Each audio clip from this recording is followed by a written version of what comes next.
कहानी का पूरा आनंद लेने के लिए कहानी के पिछले भाग को ज़रूर देखें। उसका लिंक मैं आपको डिस्क्रिप्शन बॉक्स में दे दूँगी और साथ में कमेंट बॉक्स में पिन भी कर दूँगी, तो आप वहाँ से भी जाकर देख सकते हैं। शशांक कुमुद को बताने लगा, आपके पापा के एक्सीडेंट से एक दिन पहले शायद आपके घर में पानी की पाइप में कोई खराबी आ गई थी। मेरे डैड के आदमी ऐसे ही किसी मौके की ताक में नज़र रखे हुए थे, इसलिए जब आपकी मम्मी ने प्लम्बर बुलाया तो डैड के आदमियों ने उस प्लम्बर वाले को कुछ पैसे देकर आपके बाथरूम में एक छोटा सा कैमरा फिट करवा दिया। ये सुनते ही कुमुद हैरान नज़रों से शशांक की तरफ देखी।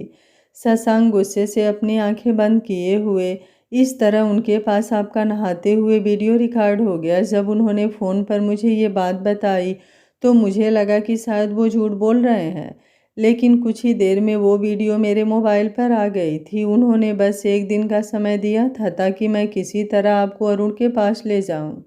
मैं परेशान हो गया, समझ नहीं आया कि इस मुसीबत से आपको कैसे निकालूं, क्योंकि जब तक उनके पास वो वीडियो है मुझे उनकी बात माननी होगी, नहीं तो ये वीडियो वो वायरल कर देते।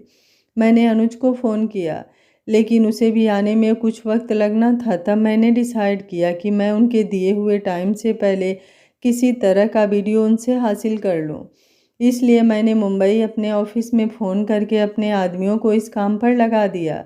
लेकिन डैड के मोबाइल की सिक्योरिटी भी टफ थी, इतनी आसानी से उनका मोबाइल हैक नहीं हो सकता था। 1-2 घंटे बीतते मेरे आदमियों ने बताया कि इस वीडियो को लेने के लिए हमें कुछ वक्त चाहिए, लेकिन यही वक्त मेरे पास नहीं था। किसी भी हालत में मैं आपको अरुण के पास नहीं भेज सकता था, क्योंकि भले ही आप कितनी स्ट्रांग हो, लेकिन उस वीडियो को हथियार बनाकर वे लोग आपको कमज़ोर कर सकते थे। इसलिए मैं हॉस्पिटल के अंदर आया। आप चेयर पर बैठी हुई थी, तभी दिमाग में मेरा ख्याल आया कि मेरे परिवार को केवल आपकी बेइज्जती करनी है, उन्हें अपना बदला लेना है। इसलिए वो किसी तरह चाहते थे कि आप उस घर में आएँ। तभी मैंने डिसाइड किया कि जब तक वो वीडियो हमारे हाथ नहीं आती, आप मेरी पत्नी बनकर रहेंगी। मैंने उसी हॉस्पिटल के मेडिकल शॉप से एक नशीली गैस मंगवाई और आपके चारों तरफ स्प्रे कर दिया। कुछ ही देर में आप गहरी नींद में थी। फिर मैं आपकी माँ और बहन से मिला और उन्हें सारी सिचुएशन बताई। वीडियो देखकर आपकी मम्मी बहुत परेशान हो गई थी। तब मैंने उन्हें अपना प्लान बताया, लेकिन मेरे साथ आपकी मम्मी और बहन को भी पता था कि आप इस चीज़ के लिए नहीं मानेंगी, और इसलिए हमने आपकी फैमिली को कैद में रखने का झूठा नाटक किया। मेरे परिवार वाले आपके बाकी फैमिली वालों को चोट ना पहुंचाएं, इसलिए मैंने उसी वक्त आपके पापा को मुंबई में शिफ्ट करने का सोच लिया। अनुज भी आधी रात तक आ गया था। इस तरह हमने अपने प्लान को अंजाम दिया। आपको लेकर मैं अपने फार्म हाउस आ गया, जो शहर के बाहर मैंने बनवाया हुआ है। अनुज कुसुम के साथ सारी फॉर्मेलिटी पूरा करके अपने आदमियों के साथ आपके पापा और फैमिली को मुंबई में शिफ्ट करवा दिया। बाकी आप जानती हैं। कुमुद सारी बातें सुनते हुए हल्का सा मुस्कुरा पड़ी। शशांक कुमुद को ही देख रहा था। कुमुद बोली, वैसे मिस्टर ठाकुर, किसी मूवी के लिए स्टोरी बहुत बढ़िया है, लेकिन वो क्या है ना ही मुझे ऐसी मूवी पसंद है, ना ही ऐसी स्टोरियाँ। शशांक बोला, ये कोई स्टोरी नहीं है, मैंने जो भी बताया उसकी हर एक बात सच है। कुमुद बोली, मैं जानती हूँ हर एक बात सच है, लेकिन इतना सारी प्लानिंग करने से पहले अगर आप जैसे मेरी फैमिली से बात किए, एक बार मुझसे ही बात कर लेते तो इतनी लंबी चौड़ी प्लानिंग की ज़रूरत नहीं पड़ती। आज जो तकलीफ़ महसूस हो रही है वो तकलीफ़ नहीं होती। वजह चाहे जो भी हो, मैं उस दिन को नहीं भूल सकती जब मुझे किसी का ऑर्डर मानकर उससे शादी करनी पड़ी थी। मैं वो लम्हा नहीं भूल सकती कि किसी ने मुझे मजबूर कर दिया था। और सबसे ज़्यादा बुरा क्या लगा कि मैंने वो सारे काम किए उस फैमिली के लिए जो खुद ही इस प्लानिंग का हिस्सा थी। कहते कहते कुमुद की बातों में गुस्सा साफ झलकने लगा था। शशांक बोला, आई एम सॉरी, लेकिन मैं ऐसा कुछ भी नहीं चाहता। मैंने एक पल के लिए भी नहीं सोचा कि मैंने आपको मजबूर किया है। मेरे दिल में ये ख्याल तक नहीं था कि मैं आपसे कोई बदला ले रहा हूँ या आपको हराने की साजिश रच रहा हूँ। बस एक ही दिल में ख्वाहिश थी, किसी तरह आपको सेफ रखूँ। रही बात आपको बताने की, तो आपकी फैमिली ने खुद कहा था कि आप ये सुनते ही गुस्से से पागल हो जाएंगी, और इस गुस्से में आप क्या करेंगी आपको खुद नहीं मालूम। मैंने भी आपका गुस्सा देखा हुआ है, इसलिए हम ये रिस्क नहीं लेना चाहते थे। कुमुद बोली, एक बात कहूँ मिस्टर ठाकुर, दुनिया में सारी चीज़ें हमारे हिसाब से नहीं चलती। आपके दिल ने क्या सोचा, क्या ख्वाहिश की, उससे मुझे फ़र्क नहीं पड़ता। लेकिन मैं वो लम्हा नहीं भूल सकती, ना ही वो दिन भूल सकती हूँ जब आपके दरवाजे पर जाने पर आपकी फैमिली किस तरह मुझसे बात की थी। सच और झूठ से परे मेरे दिलो दिमाग में वो सारी बातें बैठ गई है जो मैं लाख चाहूँ तो भी नहीं निकाल पाऊँगी। उस वक्त तो दिल में बस एक ही बात चल रही थी, किसी तरह अपनी फैमिली को आपके कब्जे से निकालूं और सबके किए का हर एक एक बात का सज़ा दूं। और मैं ऐसा करती भी, लेकिन आज पता चला जिसके लिए ये सारी जिल्लत सही वो तो खुद ही इन सब चीज़ों के जिम्मेदार हैं। और जब मैं उन्हें कोई सज़ा नहीं दे सकती तो आप लोगों को कैसे सज़ा दूं? आज पहली बार मैं खुद को टूटता हुआ महसूस कर रही हूँ। ऐसा लग रहा है जैसे बहुत बुरा ख्वाब है। पहली बार हारना क्या होता है उससे शिद्दत से महसूस कर रही हूँ। जैसे कुमुद का पूरा वजूद ही बिखर गया है, क्योंकि ये कुमुद अपनी कही हर बात से मुकर रही है। शशांक बोला, कुमुद ऐसी कोई बात नहीं है, आप बहुत ज़्यादा सोच रही हैं। रही बात मेरी फैमिली ने आपके साथ जो किया, तो आप पूरी तरह से आज़ाद हैं उसकी उन्हें किए की सज़ा देने के लिए।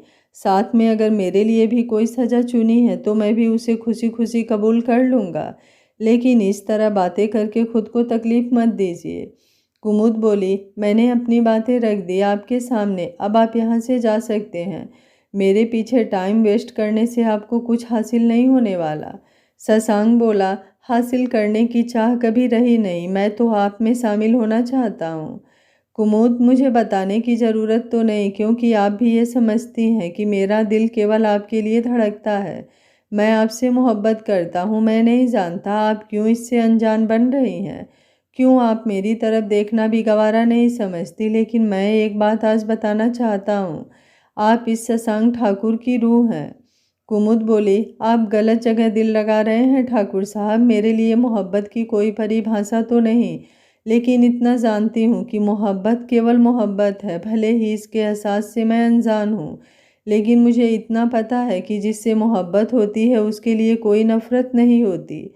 मैंने भी बहुत सारी स्टोरियाँ पढ़ी हैं, वो मनोरंजन के लिए ही सही, लेकिन प्रैक्टिकल जीवन में मुझे वो कहानियाँ समझ ही नहीं आती, जिनमें शुरुआत में तो नफ़रत दिखाते हैं इतना हद तक कि दोनों एक दूसरे को नीचा दिखाने के लिए, हराने के लिए, काबू में करने के लिए कितनी घटिया घटिया हरकत कर जाते हैं, लेकिन आखिरी में नाम देते हैं मोहब्बत का। लोग कहते हैं नफ़रत मोहब्बत की पहली सीढ़ी होती है, लेकिन मेरे लिए मोहब्बत ही मोहब्बत की पहली सीढ़ी है। जहाँ नफ़रत वहाँ मोहब्बत कैसी? माफ़ कीजिएगा ठाकुर साहब, अगर मैं खुद भी चाहूँ तो भी मुझे आपसे मोहब्बत नहीं हो पाएगी, क्योंकि जब जब आप मेरे सामने खड़े होंगे मेरे सामने आपकी वही छवि उभर कर आएगी जो पहली मुलाकात से ही मेरे दिलो दिमाग पर छप गई है। मैं नहीं जानती आपको मुझसे मोहब्बत कैसे हो गई, क्योंकि ना ही हमारी कुछ ऐसी मुलाकातें रही, ना ही कुछ ऐसी बातें। और मैं खुद अपनी कमियों के बारे में भी जानती हूँ। मेरा स्वभाव रूड है, कोई ऐसी लड़की अपनी लाइफ में नहीं चाहता, लेकिन फिर भी कहते हैं मोहब्बत होने की कोई वजह नहीं होती। शायद आपके साथ भी ऐसा ही हुआ हो, लेकिन अभी ये नई नई मोहब्बत है। अगर खुद को संभालना चाहते हैं तो संभाल सकते हैं, ज़्यादा तकलीफ़ नहीं होगी। अपने टाइप की कोई लड़की ढूंढिए जो आपको आपके जितना ही प्यार करे, जो आपके साथ हर मोड़ पर खड़ी हो, जो आपकी मोहब्बत रिजर्व करती हो। मुझे एक बुरा ख्वाब समझिए और भूल जाइए। जैसे आज तक एक शहर में रहने के बावजूद भी हम कभी नहीं मिले थे, आगे भी नहीं मिलेंगे। मेरी सोच, मेरे सपने बहुत अलग हैं। हो सकता है वो पूरे ना हों, लेकिन मैं उसी के साथ खुश हूँ। अब आप जाइए, मेरी ट्रेन का टाइम हो गया है, कहते हुए कुमुद खड़ी होती है। शशांक बोला, मोहब्बत नई हो या बरसों पुरानी, मेरे लिए मोहब्बत बस मोहब्बत है और वो आपसे हो चुकी है। मैं इंतज़ार करूँगा जब आपका दिल भी मेरे नाम से धड़कने लगेगा। बस इतना हक मांगता हूँ कि कभी अगर ये महसूस हो तो मेरी तरफ अपना एक कदम बढ़ाइएगा। मैं आपके करीब ही मिलूँगा। रही बात हमारी पहली मुलाकात की, तो शायद किस्मत ने मेरी मोहब्बत से मुझे इसी तरह मिलाना सही समझा होगा।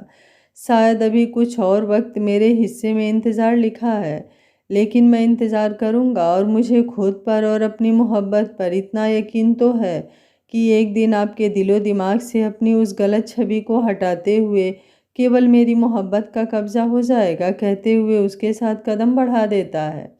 कुमुद बिना कुछ बोले प्लेटफार्म पर लगे पानी के नल की तरफ बढ़ जाती है। चेहरे पर पानी मारते हुए वो खुद को फ्रेश करती है। सारी बातें शशांक के सामने रख देने से शायद उसका दिल थोड़ा हल्का महसूस हो रहा था।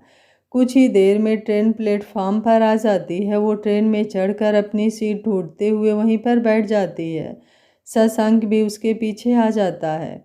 वो उसे देखकर घूरती है, जैसे आंखों से ही सवाल कर रही हो कि यहाँ क्या कर रहे हो। शशांक मुस्कुराते हुए बोला, आपको अकेले नहीं जाने दे सकता, और आप फ्लाइट के लिए तो मानेंगी ही नहीं, तो मैं ही ट्रेन के सफ़र का मज़ा ले लेता हूँ।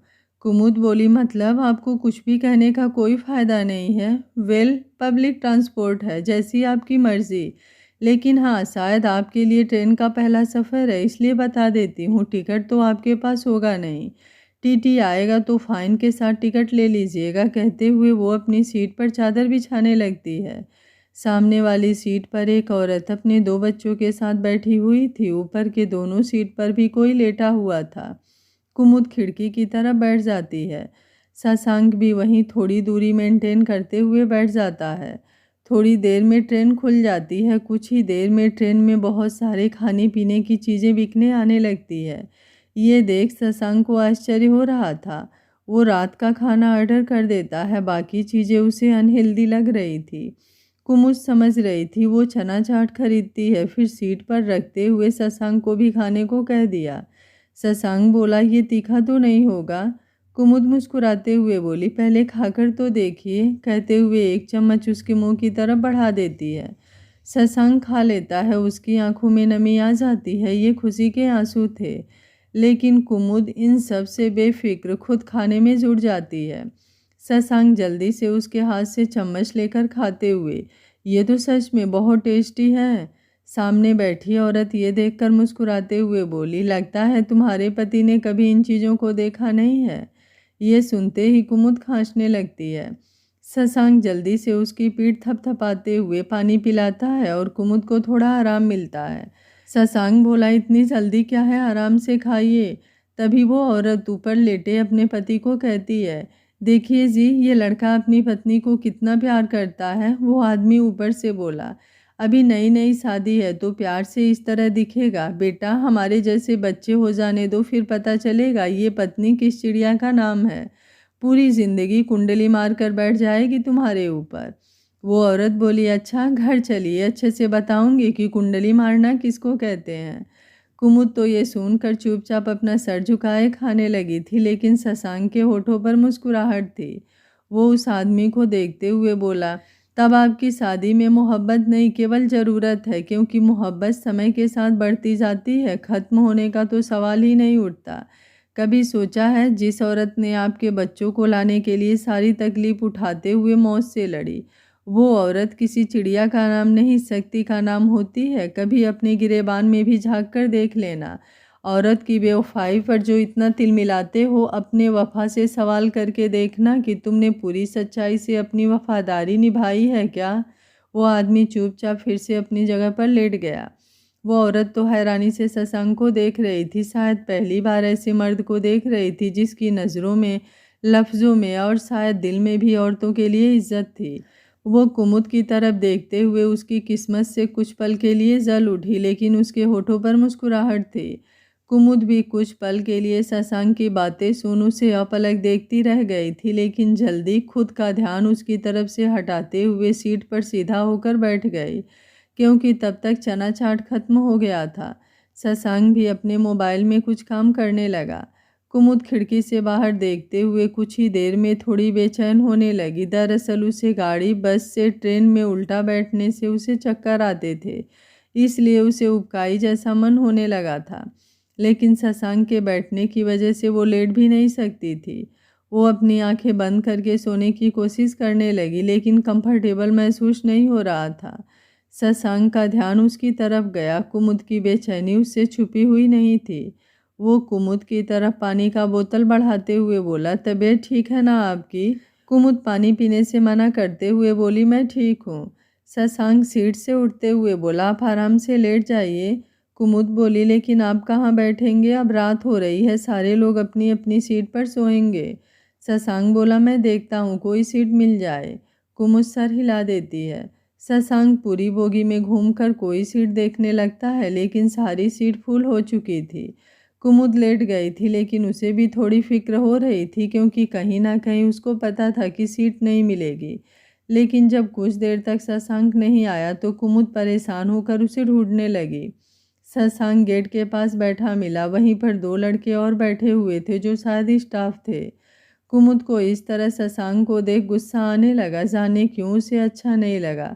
वो शशांक के कंधे पर हाथ रखते हुए बोली, आप तो सीट ढूंढने आए थे, यहाँ पर क्या कर रहे हैं? शशांक उसे देखकर हड़बड़ा गया। वो कोई सीट नहीं मिली, लेकिन आप यहाँ क्यों आई? कुमुद बोली, चलिए उठिए यहाँ से। शशांक बोला, लेकिन कुमुद घूरते हुए बोली, चलेंगे आप यहाँ से? वो दोनों लड़के बोले, ओ भाई, जब भाभी जी इतने प्यार से बुला रही हैं तो क्यों इतने नखरे दिखा रहा है?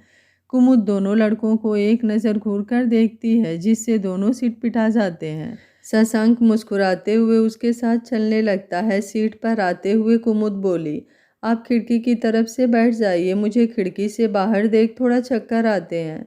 शशांक बैठ जाता है। कुमुद 20 सीट पर तकिया रखते हुए अपने पैर मोड़कर लेट जाती है। शशांक बोला, कुमुद, ऐसे आपको दिक्कत हो जाएगी। कहते हुए वो अपने पैरों को ऊपर करता है और कुमुद के कुछ समझने से पहले उसके सर के नीचे से तकिया हटाते हुए अपना पैर फैला देता है। कुमुद हड़बड़ा कर उठना चाहती थी, लेकिन उससे पहले ही शशांक उसे अपनी तरफ खींचते हुए सीने से लगा लेता है। कुमुद कसमसाते हुए बोली, ये क्या कर रहे हैं? शशांक उसके कानों के पास झुकते हुए बोला, कोई फायदा नहीं उठा रहा हूँ, इसलिए आराम से सोइए और मुझे भी सोने दीजिए। कुमुद बोली, मुझे अजीब लग रहा है, प्लीज छोड़िए। शशांक बोला, थोड़ी देर दिमाग शांत कीजिए। वैसे कुमुद, आने की ज़रूरत क्या थी? हम मुंबई में ही रहते। आपके पापा को भी अब होश आने वाला था। कुमुद अपने पापा की बात सुनकर फिर से सारी बातों को सोचने लगी और इस तरह शशांक ने उसका माइंड डाइवर्ट कर दिया। कुमुद कुछ गुस्से से तो कुछ डर से अपनी आंखें बंद कर उसके सीने पर सर रखकर धीरे धीरे नींद की वादियों में उतर गई। सामने वाली सीट पर की औरत अपने बच्चों के साथ लेट गई थी। जब उसकी नींद खुली तो ये देखकर वो मुस्कुराने लगी। शशांक कुमुद को अपने पास महसूस करते हुए बहुत खुश लग रहा था।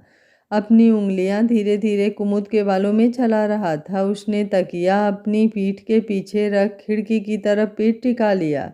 वो कुमुद के चेहरे को देखते हुए मन ही मन बोला, जाने कब आपका दिल मेरी धड़कन की बेताबियों को सुन पाएगा, कब मेरी हर गलती को भूल कर मेरी मोहब्बत की तरफ कदम बढ़ाएंगे। लगभग 9 बजे रात को उसका ऑर्डर किया हुआ खाना आ गया, लेकिन शशांक कुमुद को जगाना नहीं चाहता था, इसलिए वो खाना वहीं पर रखवा दिया। धीरे धीरे उसे भी नींद आने लगी थी। अपनी सुकून को अपनी बाहों में भरे वो भी सो गया। शशांक के लिए इस सफ़र में कुमुद के साथ कुछ हसीन यादें बन रही थी। अगली सुबह कुमुद जैसे ही उठती है, उसकी नज़र शशांक के चेहरे पर जाती है, जिसे देख वो हड़बड़ा कर उठती है, जिससे शशांक की नींद भी खुल जाती है। दोनों फ्रेश होकर नाश्ता करते हैं। शशांक खाना ऑर्डर कर देता है। रात का खाना खराब हो चुका था। कुछ पानी की बोतल खरीद लेता है। सामने सीट वाली औरत शाम को अपने स्टेशन पर उतर जाती है, जिससे टीटी वो सीट शशांक के नाम कन्फर्म कर देता है। शशांक मन ही मन उस औरत को कोस रहा था, क्योंकि अब उसे कुमुद से थोड़ा दूर रहना पड़ रहा था। ऐसे ही वे अगले दिन बिहार पहुंचते हैं। जब ट्रेन में थे तभी अनुज का कॉल आ गया था कि सुनील जी को होश आ गया है, लेकिन कुमुद ने कोई रिएक्ट नहीं किया। लेकिन मन ही मन वो अपने पापा के लिए खुश थी। स्टेशन पर उतरते ही वो अपने घर के लिए टैक्सी लेने लगती है, लेकिन शशांक जिद करके अपनी गाड़ी में लेकर आता है। वो भी कुमुद के फ्लैट पर ही रुकने का प्लान बना चुका था। कुमुद थोड़ा गुस्सा करते हुए बोली, देखिए ठाकुर साहब, ये आपका बहुत ज़्यादा हो रहा है, इससे ज़्यादा मैं आपको नहीं झेल सकती, प्लीज़ आप अपने फ्लैट पर जाइए। शशांक बोला, कुमुद, मैं आपको बिल्कुल तंग नहीं करूँगा, प्लीज़ मुझे यहाँ रहने दीजिए। मैं तो आपको अपने फ्लैट या घर जाने के लिए भी नहीं कह रहा हूँ। कुमुद बोली, आप मेरी शराफत का कुछ ज़्यादा ही फ़ायदा उठा रहे हैं, लेकिन आपको बता दूँ, मेरा गुस्सा अभी भी वैसा ही है। शशांक बोला, जानता हूँ आपको जितना मर्जी मुझ पर गुस्सा कर सकती हैं, मैं कुछ नहीं कहूँगा, लेकिन खुद से दूर मत कीजिए। कुमुद अपना सर पकड़ते हुए सोफे पर बैठ जाती है। उसे गुस्सा और उलझन दोनों हो रही थी, लेकिन अब वो शशांक पर कोई गुस्सा नहीं करना चाहती थी, क्योंकि सारी गलतियों को परे रखकर वो एक ही बात से खुश हो रही थी कि उसके पापा अब ठीक हैं। शशांक उसे देखते हुए मन ही मन बोला, जानता हूँ मुझे यहाँ देखकर आपको गुस्सा भी आ रहा है और इरिटेशन भी हो रही है, लेकिन मुझ पर गुस्सा भी नहीं करना चाह रही हैं। अगर इस वक्त आपसे दूर गया तो शायद सच में बहुत दूर हो जाऊंगा, जो मैं होने नहीं दूंगा। मुझे आपके दिल में जगह बनानी है तो आपके आसपास रहना ही होगा। फिर वो कुमुद के पास नीचे बैठ बोला, कुमुद, क्या हम जब से मिले हैं तब से आज तक हमारे बीच जो भी हुआ, गलतफहमी, नाराज़गी, नफ़रत, उन सब को एक तरफ रख कर क्या हम अपने रिश्ते को एक मौका नहीं दे सकते? कुमुद बोली, ठाकुर साहब, बात समझने की कोशिश कीजिए। मैं इन सब से दूर रहना चाहती हूँ। आपकी फैमिली और मेरी फैमिली में ज़मीन आसमान का अंतर है। मैं चाह कर भी आपकी उम्मीदों पर खरी नहीं उतरूंगी। मेरे लिए केवल मेरी फैमिली और मेरा करियर ही सब कुछ है। इसके सिवा मैं अपनी लाइफ में किसी को नहीं चाहती। मेरे लिए वो शादी एक सौदा थी। शशांक बोला, मैं शादी की बात नहीं कर रहा। मैं जानता हूँ भले ही शादी की सारी रस्में मेरे लिए सच्ची थी, लेकिन आपके लिए उसका कोई महत्व नहीं। बस मैं इतना चाहता हूँ, क्या हम दोस्त भी नहीं रह सकते? मैं इतना बुरा भी नहीं हूँ। कुमुद बोली, ठाकुर साहब, आपके दिल में क्या है ये जानते हुए हमारे बीच दोस्ती कैसे हो सकती है? शशांक बोला, जो भी मेरे दिल में है वो केवल मेरे दिल में ही रहेगा। मैं वादा करता हूँ इससे कोई परेशानी नहीं होगी। कुमुद एक गहरी सांस लेते हुए बोली, आपको समझाना पत्थर से सर पीटना है। पहली बार मुझे मेरे जैसे इंसान से पाला पड़ा है। समझ नहीं आ रहा है क्या कहूँ आपको। चलिए, ये फैसला मैं अपने पापा पर छोड़ती हूँ। जैसे ही वो ठीक होकर यहाँ आएंगे तब तो आपको जाना पड़ेगा, क्योंकि यहाँ देख रहे हैं केवल 2 कमरे हैं। शशांक बोला, तब की तब देखेंगे, लेकिन अभी के लिए मैं रह सकता हूँ ना? कुमुद बोली, मना करूँगी तो जैसे आप मान जाएंगे। शशांक मुस्कुराते हुए बोला, ये गुलाम तो जिंदगी भर अपनी रानी की हर बात मानने को तैयार है, बस आपसे दूर होना छोड़कर। कुमुद अपना सर हिलाते हुए बोली, कुछ नहीं हो सकता आपका, जाइए पापा वाले कमरे में फ्रेश हो जाइए। कहते हुए उठकर वो अपने कमरे में आती है। सारे कमरे में झाले मिट्टी भरे थे। वो झाड़ू लेकर साफ सफाई में जुट जाती है। शशांक भी उसका हाथ बटाने लगता है। थोड़ी देर में दोनों साफ सफाई कर लेते हैं, लेकिन दोनों भूत बन गए थे और एक दूसरे को देखकर हंस रहे थे। शशांक कुमुद की हंसी में खो गया था। आज बहुत दिनों बाद या शायद पहली बार दिल से हंसते हुए देख रहा था। कुमुद बोली, आप यहाँ रहेंगे, लेकिन आपके कपड़े कहाँ हैं? शशांक बोला, मेरे 2-4 जोड़ी कपड़े हमेशा मेरी गाड़ी में रहते हैं, आप परेशान मत होइए। कुमुद अपने कमरे में चली जाती है। वो कबर्ड से अपने कपड़े निकालती है, लेकिन जैसे ही वॉशरूम में जाती है कानों में शशांक की बातें गूंजने लगती है। आपके बाथरूम में कैमरा फिट करवा दिया। ये ध्यान आते ही वो चारों तरफ देखने लगती है, लेकिन उसे कुछ नज़र नहीं आता। वो कपड़े हैंगर पर रखते हुए शशांक को आवाज़ देती है, ठाकुर साहब। शशांक, जो नहाने के लिए सुनील जी के कमरे में जा रहा था, कुमुद की आवाज़ सुनकर जल्दी से उसके कमरे में आता है। कुमुद को वहाँ ना देख, कुमुद, कहाँ हैं आप? कुमुद बाथरूम में से बाहर आते हुए बोली, आपने तो कहा था बाथरूम में कैमरा लगा है। शशांक बोला, मैंने निकलवा दिया है। कुमुद बोली, कब? शशांक बोला, उसी वक्त जब वो वीडियो मुझे मिले थे। मैंने आपकी मम्मी से चाबी लेकर अपने आदमी को भेज कर चेक करवाया था। कहते हुए वो शावर की ओर इशारा करता है, जहाँ नया शावर लगा हुआ था। ये सुनते ही कुमुद इधर उधर देखने लगती है। शशांक उसका चेहरा पढ़ते हुए बोला, कुमुद, घबराने की ज़रूरत नहीं है। मैंने बस कुछ सेकंड वीडियो देखा था, केवल आपका चेहरा। कुमुद वॉशरूम में चली जाती है। नहाते हुए वो खुद की सोच में डूबी थी, अपने पूरी बॉडी पर हाथ मलते हुए। कुछ तो है इस शशांक ठाकुर में कि मुझे इसके छूने का एहसास बहुत देर तक महसूस होता है। गंदा तो नहीं लगता, लेकिन अजीब सी फीलिंग होती है। कहीं ऐसा तो नहीं कि किसी भी लड़के के छूने से ऐसे ही फीलिंग्स होती हो। शशांक नहाते हुए अपनी सोच में डूबा हुआ था। इस वक्त उस वीडियो के बारे में सोच रहा था। जैसे ही वो वीडियो शशांक के मोबाइल पर आया, गुस्से से उसकी नसें फूलने लगी थी। महज कुछ सेकंड केवल कुमुद का चेहरा देख उसने अपनी आंखें बंद कर ली थी।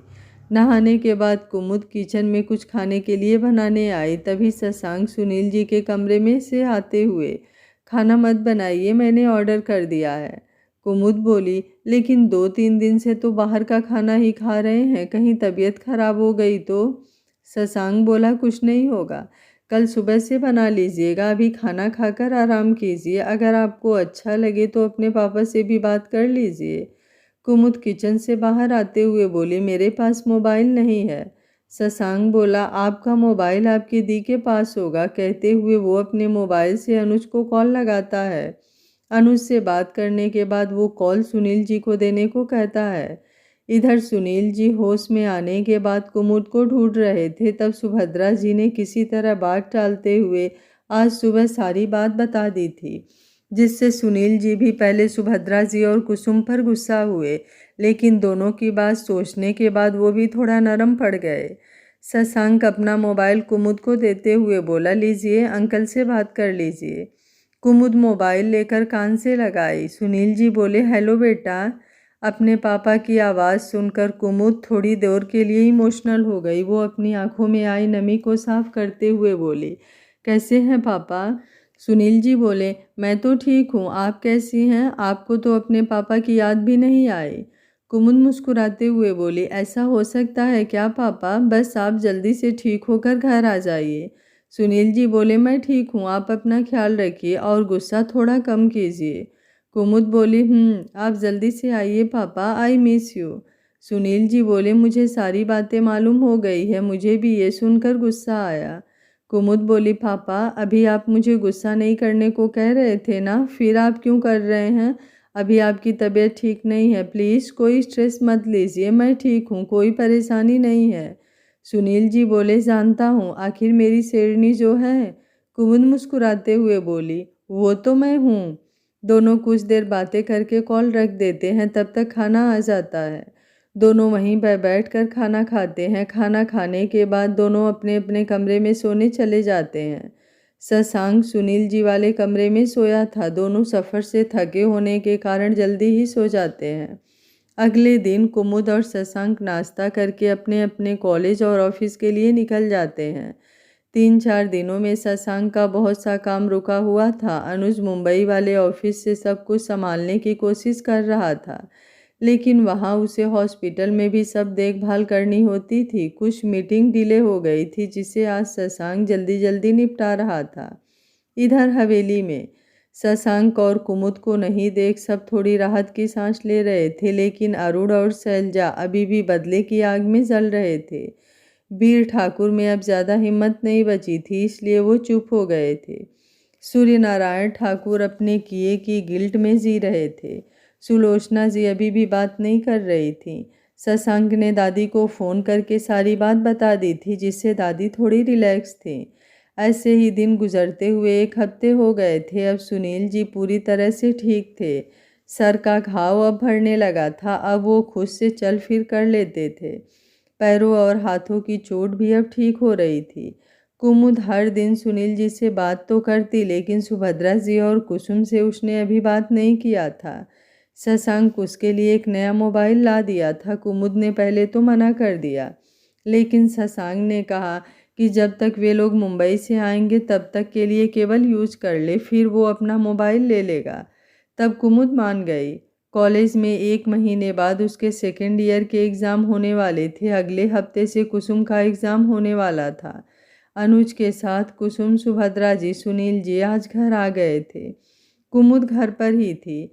अपने पापा को देखते ही उनके गले लग गई। सुनील जी भी उसने अपने गले से लगा लिया। सुभद्रा जी कुसुम के सर पर हाथ फेरते हुए बोली, केवल पापा से ही मिलेगी, माँ की याद नहीं आई? कुमुद बिना कुछ बोले, आप लोग फ्रेश हो जाइए, मैंने लंच रेडी कर दिया है। सुनील जी बोले, क्या बात है, मेरी शेरनी काम करना भी सीख गई? कुमुद बोली, क्योंकि मैं समझ चुकी हूँ कि हालात कभी भी बदल सकते हैं और हमें उनका सामना करने के लिए बेहतर रहना चाहिए। शशांक कुछ नहीं कह पाता, लेकिन कहीं ना कहीं कुमुद की बातें उसके दिल पर चोट कर रही थी। सभी लोग फ्रेश होकर खाना खाते हैं। उसके बाद सुभद्रा जी सुनील जी को दवाई देकर उन्हें आराम करने को कहती हैं। दोनों अपने कमरे में चले जाते हैं। शशांक बोला, अनुज फ्लैट पर चलकर तू थोड़ा आराम कर ले, मुझे एक मीटिंग अटेंड करनी है, मैं ऑफिस जाता हूँ।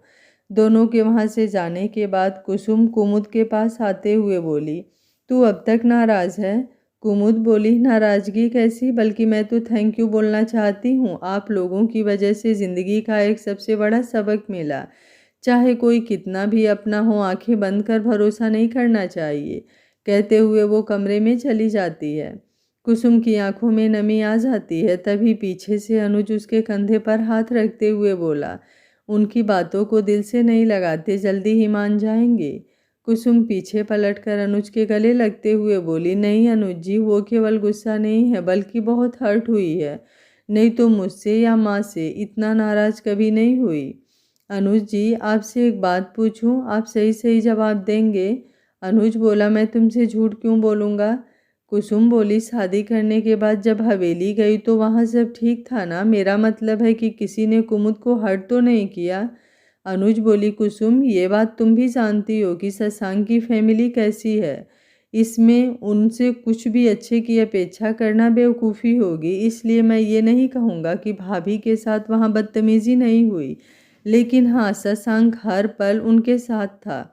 कुछ देर के लिए वो विवश जरूर हुआ था, लेकिन उसने कुमुद को कोई चोट नहीं पहुँचाई। चलो अब जाओ, तुम भी आराम करो, मैं कल आता हूँ। अनुज, जो अपना मोबाइल टेबल पर भूल गया था, उसे लेकर बाहर निकल जाता है। शशांक बोला, क्या करने लगा था इतनी देर? अनुज बोला, भाभी अभी भी आंटी और कुसुम से नाराज़ हैं। शशांक बोला, जानता हूँ, लेकिन हम उसमें कुछ नहीं कर सकते। कुमुद अपनी जगह सही है। अपनों का दिया धोखा इंसान को अंदर से कितनी तकलीफ देता है, इसका मुझे अच्छे से अंदाज़ा है। अनुज बोला, लेकिन ये फैसला भी उनकी भलाई के लिए लिया गया था। शशांक बोला, तू अपनी जगह सही है, लेकिन कुमुद का नज़रिया भी सोच। जो लड़की किसी को भी अपने सामने झुकाने का दम रखती हो, उसे किसी के सामने झुकना पड़े, और वो भी उसके लिए जो उसकी झुकने की वजह है, कभी सोचा है कितनी तकलीफ हो रही होगी? अनुज बोला, बात तो तुम्हारी सही है, लेकिन एक बार तो उन्हें आंटी और कुसुम का नज़रिया भी सोचना चाहिए। वे लोग भी तो गलत नहीं हैं।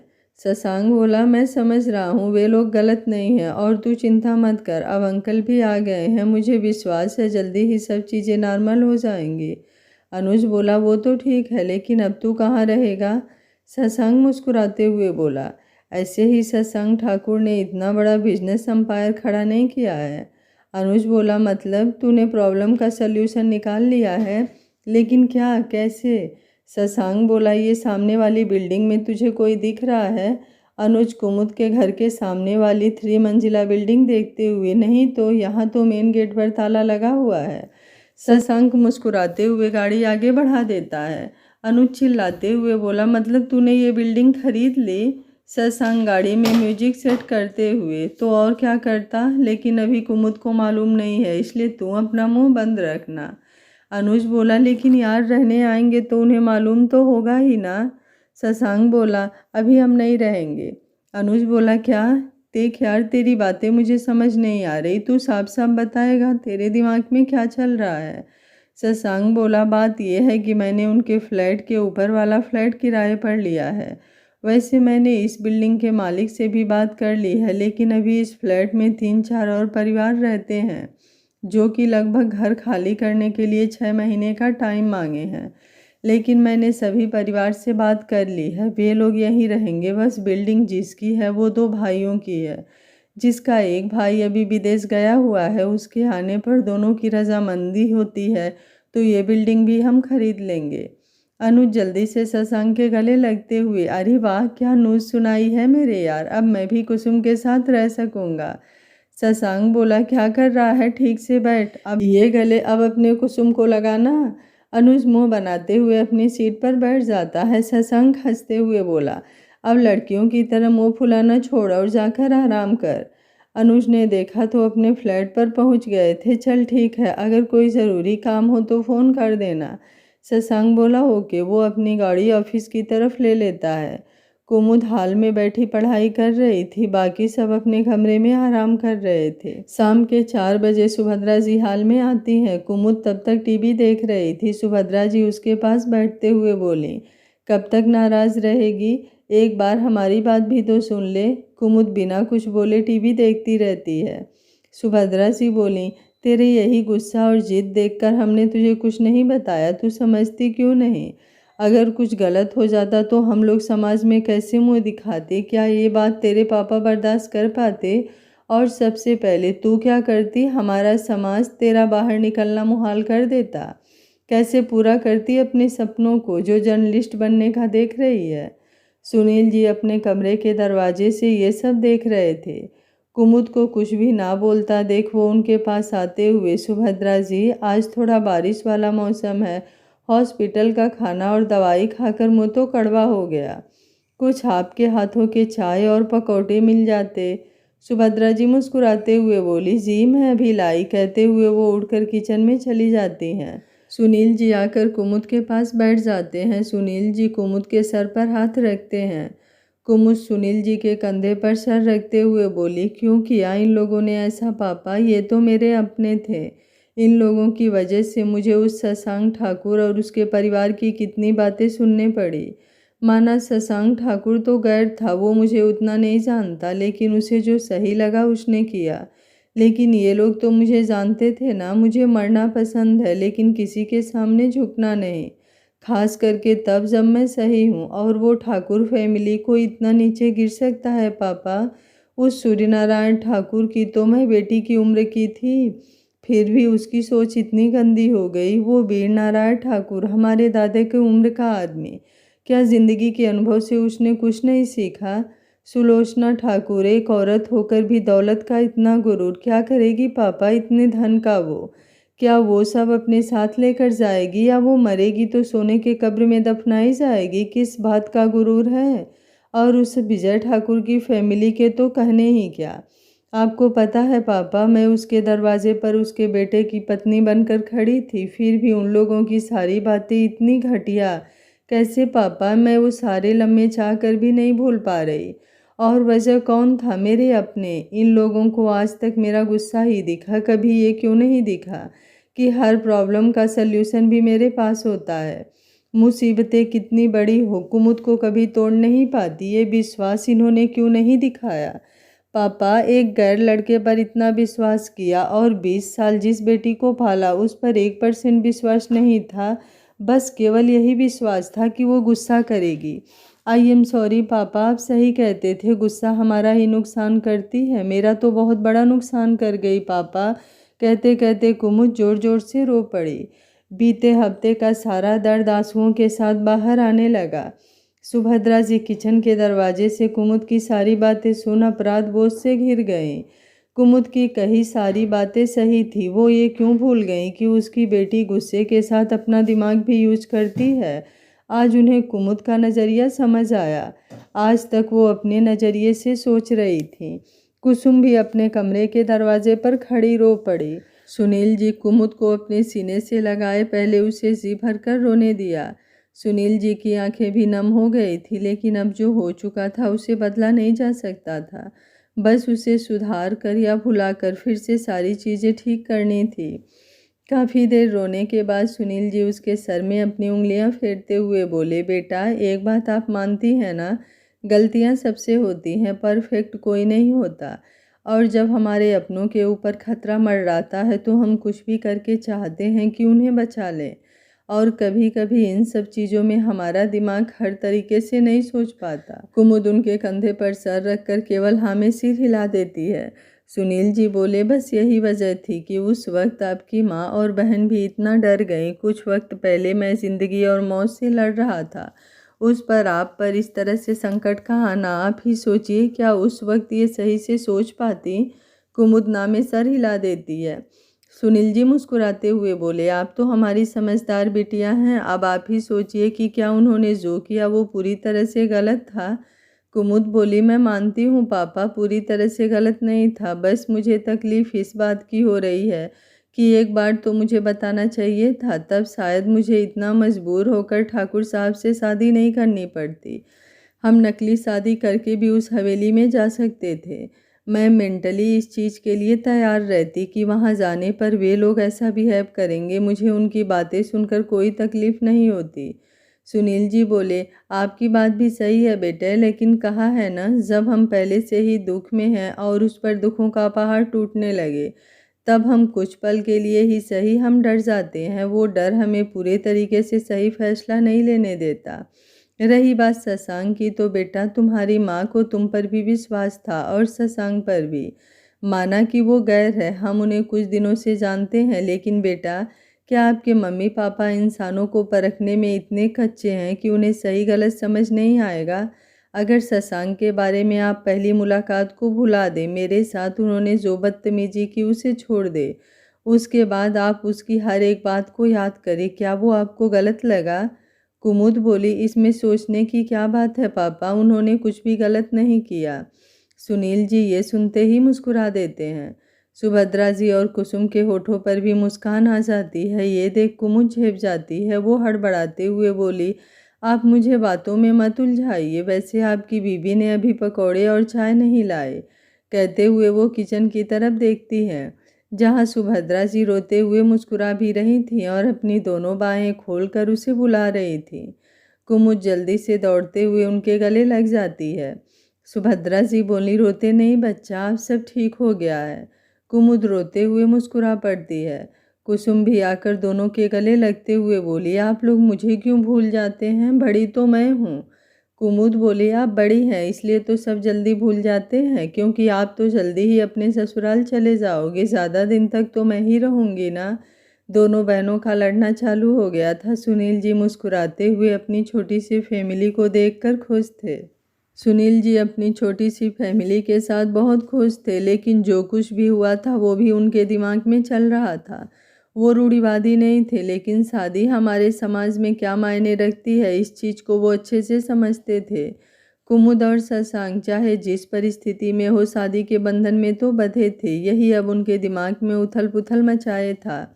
कुमुद इन सारी चीज़ों से बेफिक्र अब सारी नाराज़गी भूल कर अपनी मम्मी और बहन के साथ उछल कूद मचा रही थी।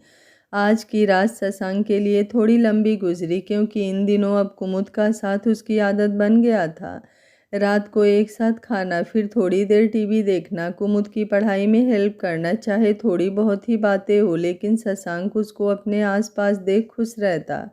वो आज ही वहाँ लिए फ्लैट में जाना चाहता था, लेकिन फिर सोचा कि आज ही सभी लोग मुंबई से आए हैं, उसके जाने से सब लोग टेंशन में ना आ जाएं, इसीलिए आज वो अपने फ्लैट पर चला गया था। आज कुमुद को भी कुछ खाली खाली लग रहा था, लेकिन फिर वो कुसुम से बातें करते हुए नींद की आगोश में चली गई।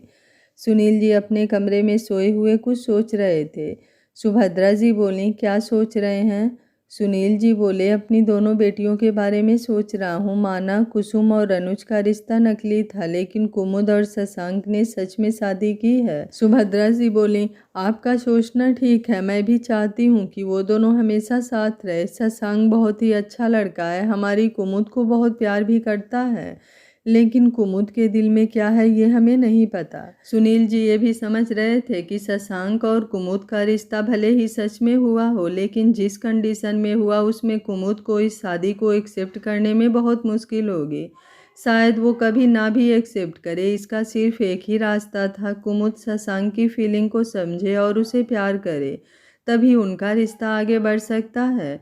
लेकिन ये क्या कभी हो पाएगा? सोचते हुए सुनील जी ने आंखें बंद कर लिया। आखिर क्या होगा इस रिश्ते का अंजाम?